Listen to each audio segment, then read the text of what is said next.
A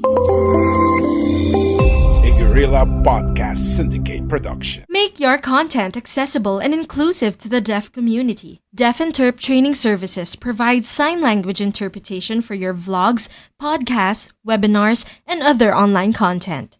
Visit our website at deafinterp.com. Coming up next on Miko Santos' Inside Job. I would say go for it. I think a lot of us have such, self-doubt. We want to do it. We feel pulled to the industry, but we think like, who am I? And I have someone might think I have no formal background. I have no formal background in this. You maybe get into Facebook groups where there are these people that are talking over you and have all this experience and use these acronyms and words that you have no clue about. And so it can be intimidating. There's an intimidation factor, and you can actually use this to your advantage as long as you can get past it and say, I can learn this. And I'm a huge proponent of, you don't need to know everything. I proudly still don't know what people are talking about in Facebook groups sometimes. And I think that is, I think that isn't I don't think that that's a negative thing, because there's always going to be someone out there that knows more than you, and you don't necessarily need to know everything. So, but you can use that to your advantage, because there's a lot of people out there that want to start a podcast and they don't want to learn all of this. And so because the podcast industry is somewhat intimidating, when you know some about it and you can help someone, that feels like such powerful knowledge because of this gap in how people believe that a lot of people believe that it's hard to start a show. So you can help them see, hey, we can do this together, and it's actually not that hard, but we can do it together. Hello, Humanista. This is Miko Santos. Before podcasting and blogging, I used to be a journalist for 20 years, researching complicated issues or science which most people would not have the time or access to the information. This podcast is an insightful conversation with people at the top of their game and deconstruct them to find the tools, tactics, and tricks to help you achieve your dream goal. This podcast is brought to you by Guerrilla Podcast Syndicate, powered by Kangaroo Fern Media Lab. Kangaroo Fern is Australia's independent video and podcast management agency with the mission to help individuals and entrepreneurs to start their own podcasts and harness the power of podcasting. Book now via www.kangaroofern.com. Thank you for your time. Welcome to the Inside Job. Lauren, thank you for your time. Thank you so much for having me. So, first thing, congratulations on your podcast manager show.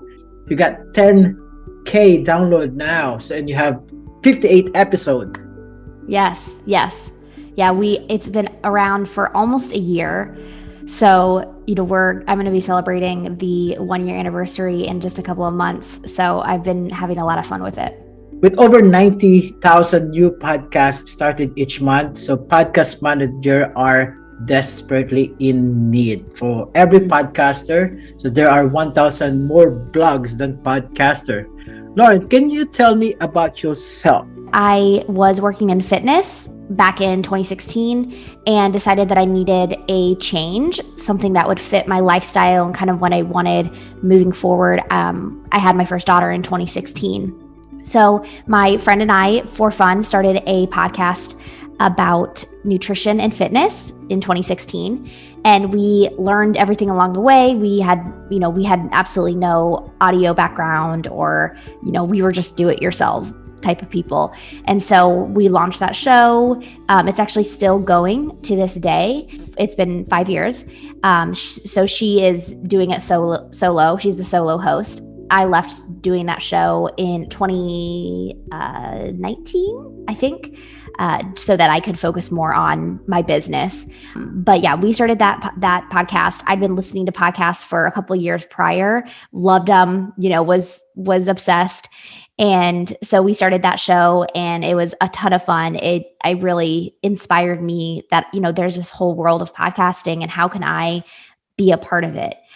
So from there, I thought, you know what?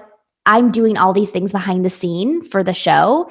There's got to be people that need this, that have really uber, I thought at the time they had to have like uber successful podcasts and that they would want to outsource it. So I started looking into that. I thought that I would be a podcast editor because that's one of the jobs that we are more familiar with as a podcast editor, right? Didn't know that podcast management was a thing. Definitely didn't think that I could be a podcast producer because I had no formal education or, experience. I had nothing at that point.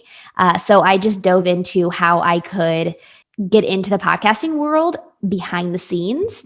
And that's kind of how I landed in the spot that I'm in now. So did you do like a virtual assistant before doing the Mhm. podcasting? Yeah. So I was a podcast editor, but not successfully. I crashed and burned. I didn't know what I was doing. Decided, you know what, this isn't for me. I was wrong. So I quit, decided this isn't going to work out. The pay's not going to be high enough. It's too difficult. A couple months went by. I met someone who helped men become freelancers in the sense of like becoming a virtual assistant. So she introduced me to that world of virtual assistants. And that's when I realized, oh, okay, these were the missing pieces of this is what I was doing wrong when I was trying to become a podcast editor. And through there, I learned all about social media management and Pinterest management and all these different services. And I saw this gap in what a podcast editor does and what a podcast manager could do. And so that's when I really felt like I struck gold and had enough knowledge, had enough idea of the industry that I could really put myself in the place of being a podcast manager and provide more of a unique service than what I envisioned myself as a podcast editor. For our listener and audience as well, can you differentiate between what is the podcast editor and what is the podcast manager? Some people say podcast producer as well, or podcast booking strategist. So I could consider a podcast editor. Obviously, they are going to be editing the audio.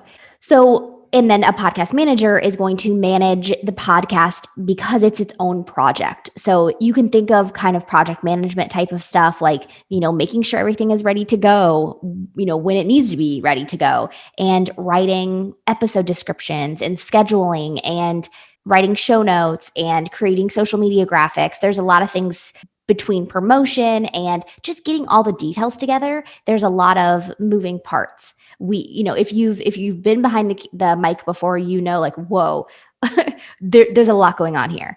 And if I forget one piece, then, all of a sudden I need to launch an episode tomorrow and I don't have it all. So that's like the big tangible difference between an editor and a manager. But I think more importantly, the difference is that most commonly an editor is in some sort of transactional relationship with a client. It's the client sends them the audio, they edit it, and they send it back. And therefore, that's just the relationship, and it's hard to grow from there. Versus being a manager, you are more of a team member and you can grow based on what the podcast is doing and how the podcast is growing. You can perform other tasks for that business and for that show to really help them grow. Versus an editor is more just a kind of one and done. You're going to need a lot more clients, so you're going to be doing lots of clients, which some people love that. And some people, I remember I was on an interview and someone said, as soon as you said like project management, I'm out. Like she loves editing and she just wants to edit. I'm like, there's a spot for you in this. But being a podcast manager is different than that because you are managing details. You're helping the client stay organized and that type of thing. This podcast is brought to you by Guerrilla Podcast Syndicate, powered by Kangaroo Fern Media Lab.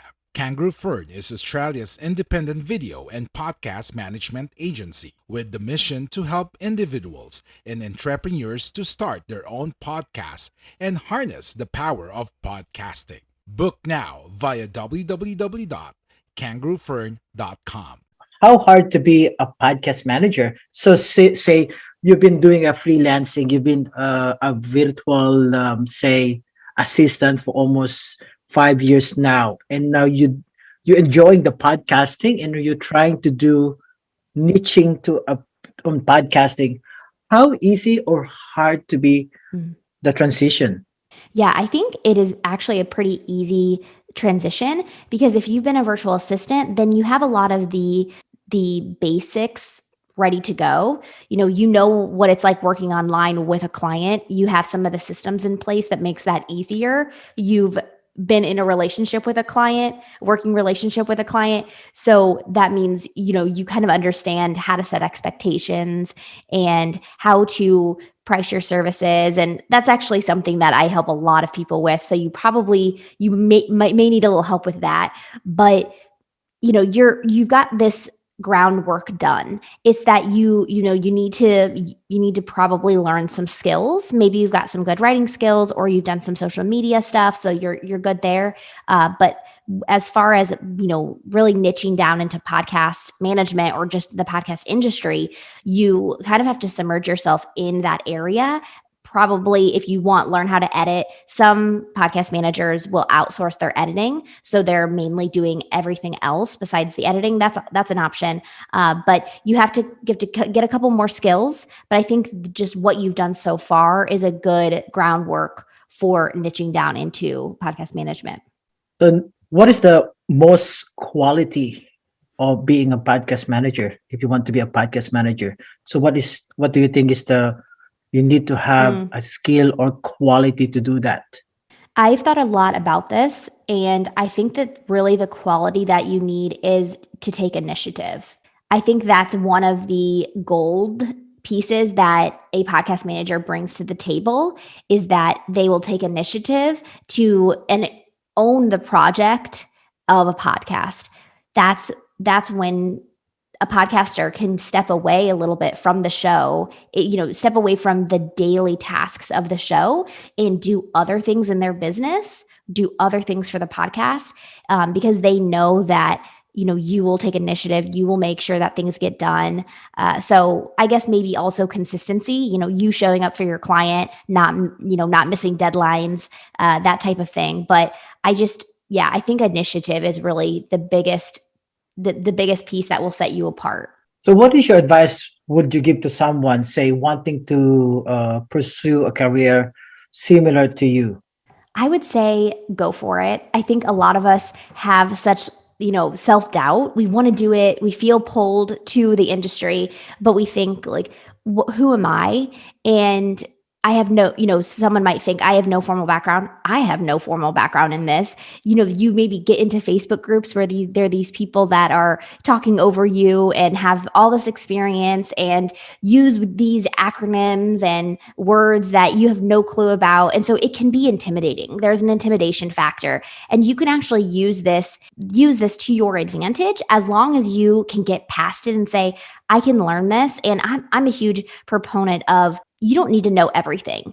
I proudly still don't know what people are talking about in Facebook groups sometimes. And I think that isn't I don't think that that's a negative thing because there's always going to be someone out there that knows more than you, and you don't necessarily need to know everything. So, but you can use that to your advantage because there's a lot of people out there that want to start a podcast and they don't want to learn all of this. And so, because the podcast industry is somewhat intimidating, if when you know some about it and you can help someone, that feels like such powerful knowledge because of this gap in how people believe that a lot of people believe that it's hard to start a show. So you can help them see, hey, we can do this together, and it's actually not that hard, but we can do it together. What do you say about the imposter syndrome? How would you overcome that? So, some of the freelancer or virtual assistant, they know what they're doing, they know podcasting, how to edit, how to Mm. manage, but suddenly the imposter syndrome just kick in. So, what is your advice to them, as based on your experience? I think with any sort of mindset issue that comes up, I try to use like facts and emotions, both of those things, because sometimes facts will speak more to our imposter syndrome, and sometimes a pep talk will speak more. So I like to do both always, really. So as far as like factual information, keeping a folder on your computer, or somewhere that you can store compliments that you get from your clients, or compliments that you get from your peers. So whenever you have this moment of, oh my gosh, do I know what I'm doing at all, or am I totally terrible at editing or whatever, you can look back and see, no, I've gotten positive feedback. People like engaging with me, and you can see facts that your work is good. I think sometimes we just need that, and we can shy away from getting feedback, being fearful that it will be negative. When If we can kind of take away our pride, I guess, and sit in and ask for feedback and improve, if there is constructive feedback, improve on that, then you can use that as, hey, I was once here, a year ago I was here, and now I'm here. So I guess asking for feedback, keeping the positive feedback, improving from constructive feedback. And I think that that's really how you can tackle some of that imposter syndrome. But also, doing some work on your thoughts, and asking yourself, why is it that I think that I don't deserve this, or why I think I'm not worthy of this, when so many other people are doing it and crushing it. So doing some of that work, because that's just an ongoing process of embodying who you want to be, I suppose. What is the one thing you wish you had known when you began your career as a podcast manager? Mm, that's good.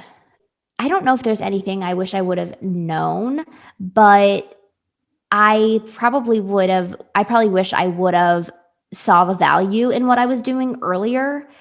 I kind of kept myself low profile for a while, and so I kind of wish I wouldn't have done that.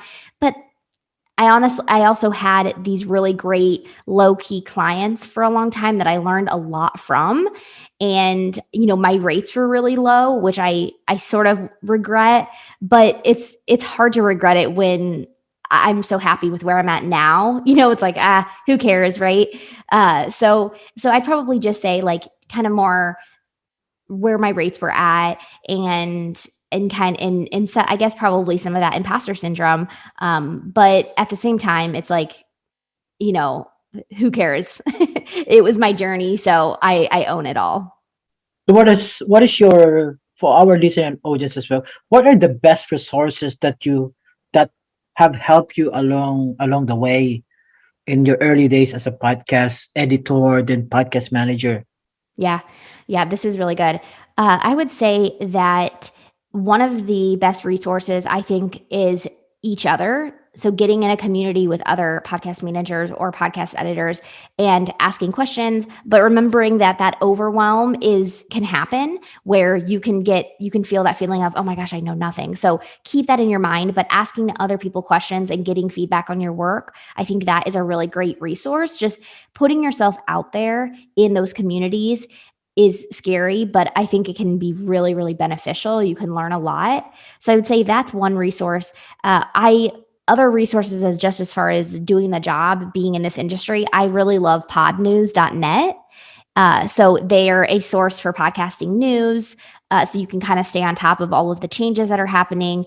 But I also like them. They post job opportunities. They're more like corporate-y style job opportunities. So maybe not necessarily what us freelancers are looking for, but I find them to be really inspiring, because it'll say that Spotify is looking for a new director of, podcast X, Y, and Z. So I love just seeing that there's all these job opportunities. I think that's really a great resource. You can search for podcasts on there and do some research and stuff. So I would say those two. I also have my podcast, which I think is a great resource as well, the Podcast Manager Show. So I think those would be my top three. Thank you so much. Yeah, so say hi to James Cleveland of Podcast News. All right. Of course. So I've been listening to your podcast manager show since July 2020. And Mhm. then because of that, I enroll on your podcast manager program.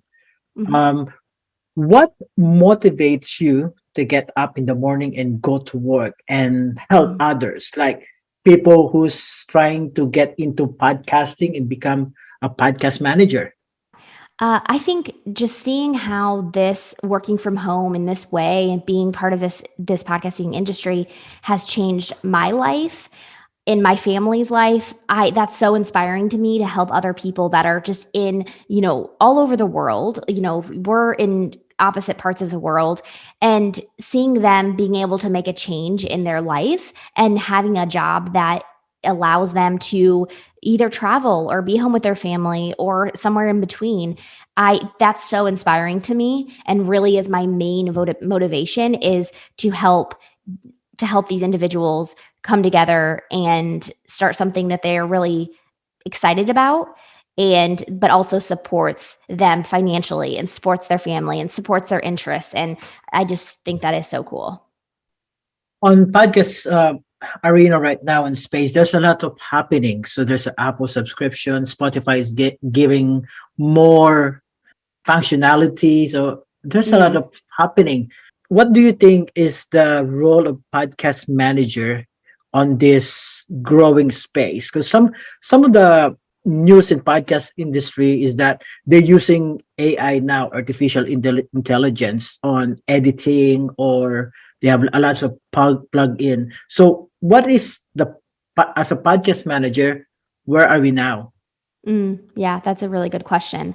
So I think with more, like you said, with all these tools that are coming out, I think that's great. It's exciting because it shows us that the podcast industry is growing. And anytime these big companies are going to pour money into new tools and, yeah, changing user interfaces and, new products like Apple subscription. And I think that's a really great sign for people like us that are in this industry. And with more products that come on the marketplace, it actually makes it more confusing for podcasters. When I started in 2016, there were maybe two hosts, right? There was such few options, which has its downside, but it also means, okay, I'm just going to choose Libsyn and go. Whereas now there's all these options, and it can be really difficult for a podcaster, especially someone that's like, okay, I'm going to do this. I know I can do this. And then they have to make all these decisions and wonder if they're making the right decisions. So I think that piece right there is a great spot for a podcast manager to come help in just deciding, do I use AI for editing? What about all these options with hosting, and what platform should I be on? And, oh wait, should I be using Apple subscriptions? Should I use Patreon? Like, there's all of these options that a podcast manager can say, you know what, I've heard a little bit about this, haven't heard great things, let's go this route. And so they can just kind of cut through a lot of that clutter to help the podcaster ultimately get their show out, because that's the goal, is just, getting the show out there. A lot of people can get caught up in those details. How do you continue to learn in order to stay on the top of the things within your role? It's that in itself can be a full-time job. And I remind myself all the time that I don't need to know everything. I don't need to be the ultimate resource for everything podcasting, because man, that would be it would just be a full-time job. And I try to focus on, what my students really need, so I can learn those things and fill that role for them. But like I said, I love Pod News. I try to stay up with them because they give tidbits, streamline the information so I don't have to do a ton of research. But just being consistent with it, so checking podcast news, Monday through Friday, I usually see, okay, what's going on. And then also letting stuff bubble to the top. So there'll be all these new things, but you wonder, okay, is this going to stick around, or is this going to make a real impact in the industry? So I like to see, like, how is this really going to be launched? Like the Apple subscription thing, when it was first announced, it felt like a really big deal, and it is a big deal, but there was a huge fallout from that, with Apple having all these bugs. And so, I think that's actually taken away from people wanting to do Apple subscriptions, because it's like, I don't even know if it's going to work. So allowing things to kind of work themselves out is definitely important, I think, because you just don't know, I try to be aware of stuff and then see, okay, how is this playing out like in Facebook groups. So I'd say like actual podcasting news, whatever source you want to use, and then also being in a community so you can see like what people are talking about. Are people interested in a new product or not? And that's kind of how I stay up to speed. We are Independent Podcast Network. We are Guerrilla Podcast Syndicate. Would you like to hear your brand while supporting quality podcasts? Contact us now at advertise@guerrillapodcastsyndicate.com. So I listened to your latest episode on Podcast Manager Show on episode 58. My question for you on that episode, should a podcast manager be also a social media manager into one just to help Mm. your client? I don't think so because you don't need to. If you come from a social media management background, you can totally use those skills in the podcasting format. But a social media manager also engages with the client's audience on Instagram or Facebook or whatever, and they, look at insights on Instagram or whatever the platform is. There's a lot that they do that a podcast manager doesn't need to do. The podcast manager would really just needs to have an idea of what's working with promoting podcasts. How can I help my client connect with their audience? So you don't necessarily need to be doing that stuff. You can just guide them in, hey, I will update graphics. Let's keep our graphics, fresh so people will keep looking at them. So you need to have some level of understanding about social media, but I don't think you need to be to the level that a social media manager is. Thank you for that. So my last question for you is that when did you first become passionate in podcasting and then it become your career? Your Mm. mom of three daughter. Is that because of being a mom and you start developing this? Yeah, no, it was before a couple of years before I became a mom. And I remember I have a mentor that I've been following since my fitness days. And she talks about fitness and also business online, growing an online business. Her name's Shalene Johnson. And she came out with a podcast. And this was probably maybe 2014. And so I was following her anywhere I could. So I followed her to podcasting, and I can't remember if she launched her show before or after Serial, but I don't know if you're familiar with Serial, the podcast. That was really like one of my first tastes into podcasting, which I think honestly a lot of people have that same story. It was like Serial brought them to podcasting. I remember reading an article right after that like Serial was the reason that podcasting blew up, and it's just been blowing up since then, which is so fascinating. So I listened to Serial. I followed a mentor over to podcasting and realized like, I love reading. I've always been a reader, but it's hard to prioritize reading. And so podcasts were just that perfect mix of being able to get new information, but in a way that I could be on the go. I could be on a commute, and I could do it really whenever, working out and stuff. So I was definitely bit by the bug before having kids, and then saw, oh wait, this could be a really flexible lifestyle. And you know, that was really great for me once I became a mom. You're saying mentor because you said about the mentor. As a Mhm. podcast manager, do we really need a mentor Mm. to I grow think your you business? Yeah, I think you always really need a mentor. I'm a huge fan of mentors. It's so hard to do things alone, and those mindset blocks that come up feel impossible if you don't have a community or a mentor. So I think if you need to either have some sort of community of people that are doing similar things as you or have a mentor, usually those kind of come one in the same.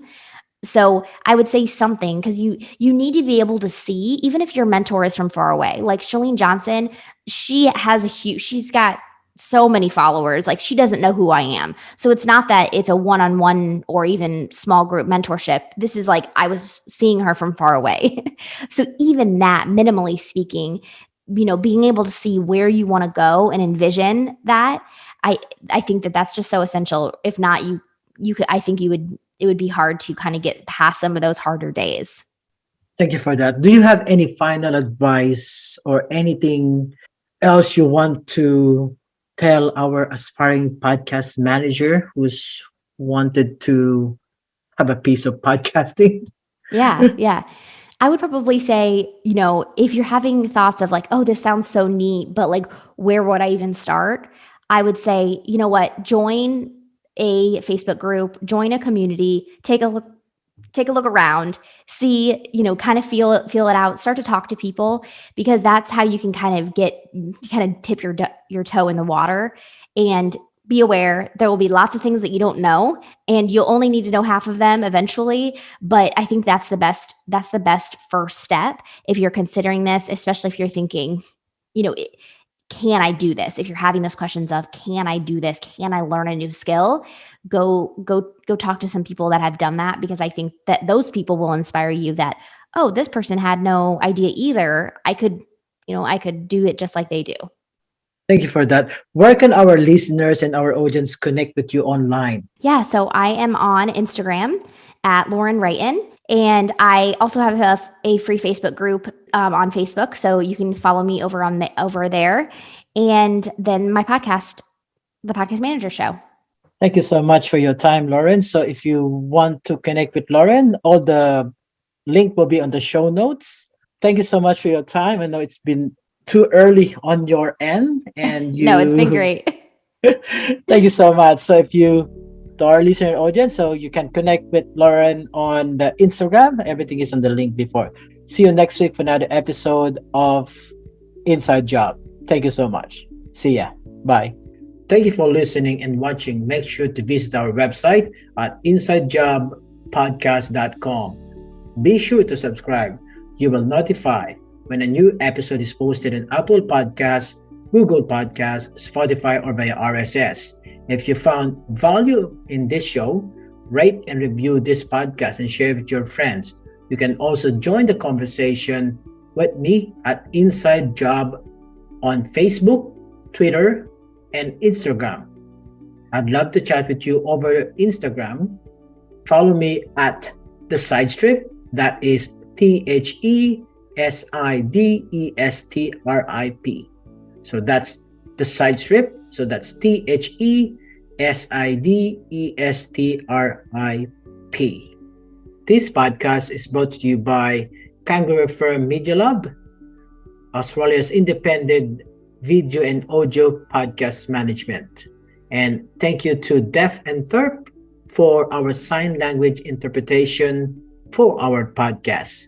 A little excerpt for my next episode. First is to understand what you love, like, because for me, when I said I've always wanted to be a writer ever since I could ever since I learned how to read. I said I'm gonna be a writer. I wasn't sure like what kind of writer, so everything kind of happened naturally. So I just said I'm gonna start a blog, but I didn't know as well that you can actually make money from your blog, and that's how clients found me in like my tech blog. So I would suggest first kind of figure out what kind of writing you want to do, at the same time what kind of topics you love to talk about, and then just do them for yourself. I always say that clarity comes from engagement. So one of my favorite authors and also video producer, she's like really great at it, is Marie Folio. So she has a YouTube channel for content creators and entrepreneurs, and she always say clarity comes from engagement. So whether you're not unsure, just try it out. So if you are planning to make a business out of your writing, just kind of like ask yourself, what are the types of writing that I've already done?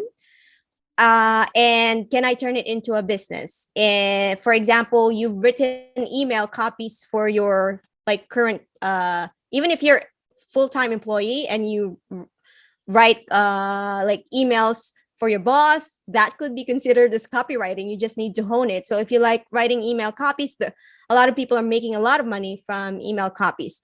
So just kind of understand what you already have, how else you can improve, and practice every day. So for me, one of the things that I'm trying to improve is my video production, because in the past few years, my work mainly is like behind the scenes. So I organize all of the conferences, the live summits, but most of the time I'm behind the camera. So one of my goals this year is to be better at being in front of the camera and hosting.